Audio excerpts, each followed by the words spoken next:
Help me help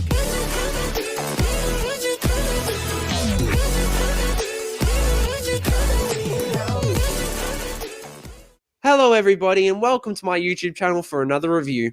Apologies for being away for almost 2 months, but I am back with some awesome new reviews to fill in what I have seen since January. Once again, this is Keys Reviews, and this is my review of the newest controversial Marvel movie in the MCU, Captain Marvel. Prove you're not a Skrull. That's a photon blast. And? A Skrull cannot do that. I'm just supposed to take your word for that. It's taken me quite a few days to recover from watching Captain Marvel and identify what I liked and disliked about the film. Captain Marvel just wasn't as strong as most of the other films in the MCU, and in my opinion was as bad as The Incredible Hulk and Thor: The Dark World. I wasn't looking forward to Captain Marvel, but that isn't the reason at all why I didn't like the film. I didn't like the trailers before Wonder Woman either, but I ended up enjoying that, which rules out the factor that I made up my mind on this movie before seeing the film. Train's heading for a tunnel up ahead. Let's greet them at the station.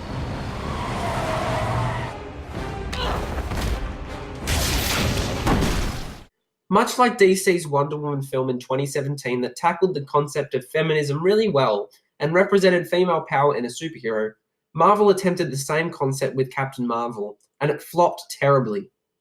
The biggest thing wrong with this feminism concept was the amount of degradation the character received from Jude Law's character. This made her evolution at the end of the movie not as exciting as it could have been, and that's part of the reason I disliked Captain Marvel, because it repeated itself with this turn of events.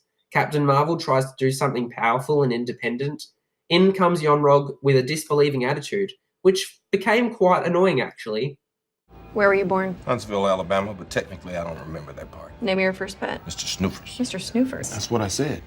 Did I pass? Not yet. First job? Soldier, straight out of high school. Left the ranks of full bird colonel. Then? Spy. Where? It was the Cold War. We were everywhere. Belfast, Bucharest, Belgrade, Budapest.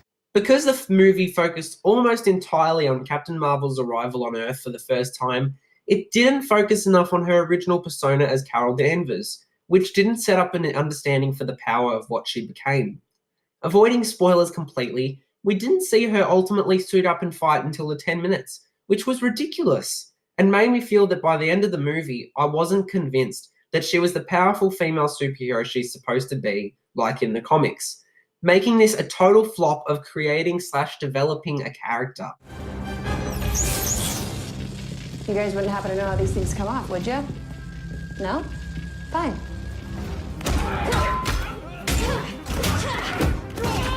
I love Brie Larson in other movies like Room and Scott Pilgrim vs. the World, but in this movie, I feel like she couldn't do the character justice, being an emotionless character that brought nothing interesting to the inexplicably weak storyline.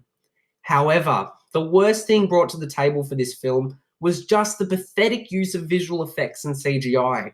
It was one of the worst examples of superhero CGI I've ever seen, comparable to other Marvel's misuse of CGI in films like Fantastic Four and Black Panther, etc. Captain Marvel is just terrible in terms of visual effects, that it makes it so hard to even talk about. Skrulls? Shapeshifters.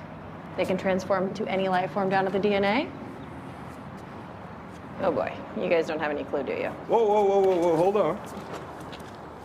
How do we know you're not one of those shapeshifters? Congratulations, Agent Fury. You have finally asked a relevant question. Captain Marvel tried to achieve so much in this movie, so much that DC had already done in Wonder Woman. Among its failed attempts at tackling feminism, this movie just failed in many departments. However, I am excited to see this character in next month's Avengers Endgame. All in all, I was extremely disappointed and frustrated in this new installment into the MCU. Captain Marvel is just a bad movie in my opinion, and that's why I'm giving this film a rating of 4 out of 10. Thank you so much for watching. What did you think of Captain Marvel? Let me know your thoughts below. If you like what you're seeing here and you want to see even more, check out my channel and be sure to have a look at my previous reviews of Glass and Aquaman.